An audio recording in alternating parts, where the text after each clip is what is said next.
Now, 15 years ago, our next guest hit rock bottom and was struggling to find a way out. Today, she's a self-help superstar and the most listened to woman in the world. She has more than 21 million followers on social media, A-list fans like Oprah, the Kardashians. Mel Robbins is one of this century's most influential voices. But how exactly has she managed to not only help herself, but give people all around the world the tools to change their own lives for the better? Well, it all comes down to two very simple words. Let them. Let them. Just let them. You're just going to say let them. Let them. Let them. Let them. When I say let them, I get a jolt of superiority. And this is why people get this tattooed on their bodies. By far, just one of the best self-help books I've ever read. This is what you can't control. This little guy right here, that's you. I love what you said about being present. It helps you feel the way that you want to feel. I've spent my entire life being the fixer. It is possible to be somebody that helps everybody else without losing who you are. In life, there are always three things I can control: what you think, what you do or don't do, how you process your emotions. The more you let other people be themselves, the better your relationships become. I hope you know just how meaningful you taking the time to be here. And I just want to say thank you so much. It's meant the world to me. Wow, and the incredible Mel Robbins joins us now. Good morning, Mel. Good morning. Mel. Lovely to meet you. We were just talking before and we were saying about where you came from and how you developed this idea and Yes. how you learned the hard way. Oh my gosh. I don't know what it is about me, but I have to learn things the hard way. And all of the success that you see now, even watching that tape package, I'm like, who is that? And I'm like, oh my gosh, it's me. I think one of the reasons why I'm really connecting and resonating with people is this also happened later in life. Yes. So for those folks that don't know, when I was 41 years old, my husband's restaurant business started going under, and we, like complete morons, had secured the entire thing with our life savings, our house. And so we've got 3 kids under the age of 10. We find ourselves, in US dollars, it was $800,000 in debt. In pounds, it was $600,000 in debt. Liens hit the house.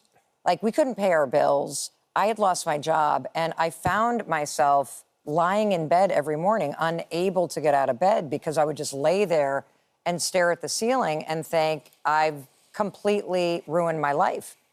And what happens in life is that I think there are people that are positively motivated, but if you're a normal human being, there comes a time where you get so sick of your own pain and excuses that pain makes you hit something solid inside yourself. And what happened for me is I just realized nobody's going to come and fix this situation. If I want things to get better, I have to figure out how to force myself out of this bed and start doing the little things every day that you know you need to do, but you don't feel like doing. And that's how all of this began. And it's been 16 years of simply putting one foot in front of the other and doing the next thing that I didn't feel like doing that has led to everything that you see now, whether it's the podcast or the books that I write or the impact that I make online with people. Mel, what do you think the Mel that's lying 15 years ago in bed looking at the ceiling thinking, how are we going to get out of this, would make of the Mel that's sitting here now with all of this extraordinary... I don't think that I could have ever even imagined something as extraordinary to happen. And here's the big message. I don't think you realize what you're capable of. And the mistake that you make is probably the same mistake I was making. You are waiting to feel ready. You are waiting to feel motivated. You're waiting to feel like you have it perfect. You're waiting for the right time. And I'm here to tell you, all of that waiting is what's ruining your life. Motivation is complete garbage. Complete and utter rubbish, as you would say, because it is never there when you need it. I mean, if motivation were easy, we'd all have $1 million and six-pack abs. We'd all be living our dream life. The secret to life, honest to goodness, is making yourself do the things you don't feel like doing. And it was during this time that I developed this little motivation hack that I call the 5-second rule. So in the States, I don't know if you have it here, but if you drop food on the floor and pick it up in 5 seconds, Yes. safe to eat. It's fine. Yeah, Right. yeah. Well, if you have an idea and you think about it for longer than 5 seconds, your mind contaminates your desire to do it. Because you start talking yourself out of it. Exactly. Yeah. Exactly. And there's all these fancy words for this psychologists have, but I just like to speak about it in a way that anybody can understand. Sure. So the hack that I had was I just was inspired by this rocket launch, and I started counting backwards. Every morning I'd be lying in bed, staring at the ceiling, thinking about all my problems, rotting away like a human pot roast. And then I would just start counting backwards, 5, 4, 3, 2, 1. And then I would get out of bed. And I called this technique the 5-second rule. You got to move in 5 seconds or you will literally talk yourself out of it, as you said. And I use this little countdown thing, 5, 4, 3, 2, 1, to push myself every day through the anxiety, the depression, the excuses. Because the truth is, one of the beautiful things about life today is you could go to ChatGPT, if that's what I always say it wrong because of dyslexia. You could put in, I want to know how to do X, Y, Z. Tell me what to do 15 minutes a day for 30 days. It'll spit out the best plan. It'll work. The problem will be you. Because then you're going to be like, oh, is that going to work for me?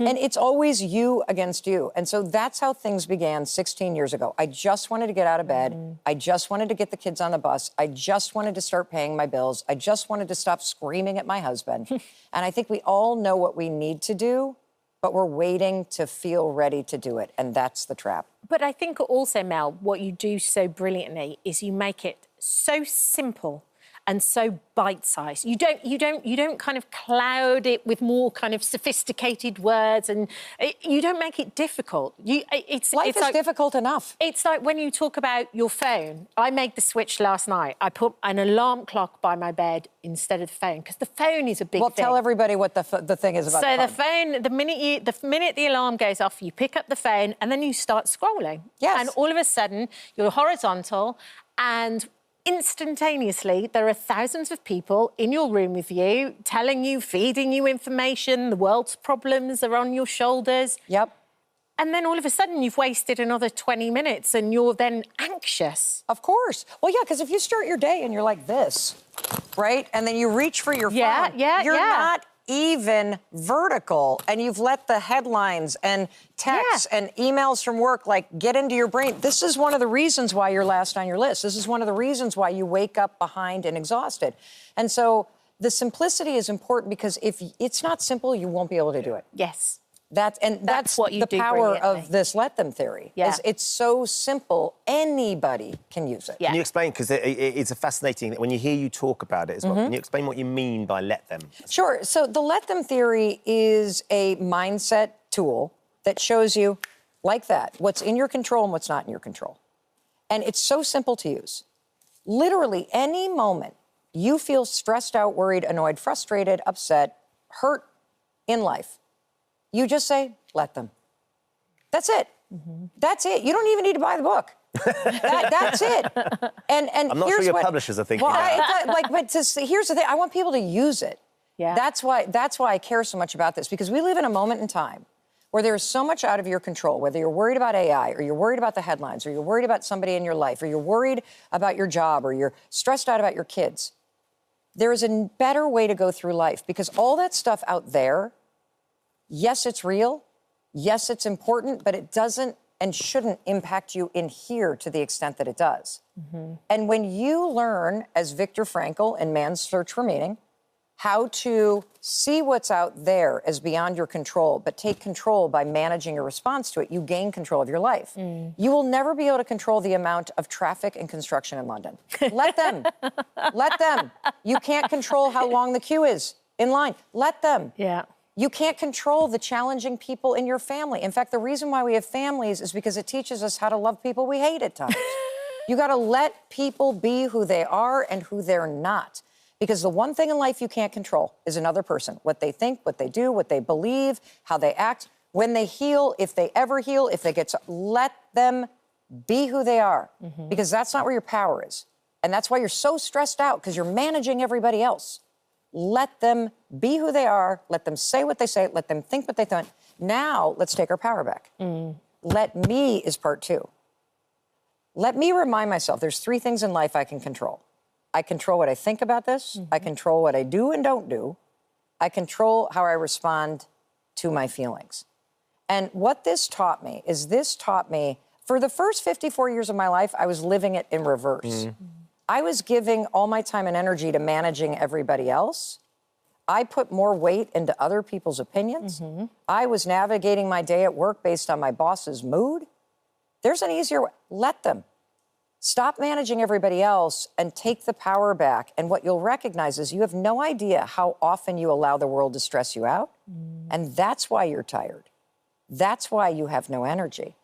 When you protect your time and energy from all this meaningless stuff and from things you can't control, you get your time and energy back. It's crazy simple. It is simple, and hearing you say it is really compelling and very simple. Brilliant. Thrilled that you're sticking around because you're going to be taking some phone calls from our viewers, aren't you? Oh, great. To offer them some help as well, because I think that's going to be really pertinent. Yeah, for sure. Mel's new book, The Let Them Theory, is out now. Thank you, Mel. As I was Look saying, forward to that. Thank you for sticking visiting around. our This Morning YouTube channel. We upload new content every day, so go ahead and hit that subscribe button so you don't miss out, and we'll see you in the morning.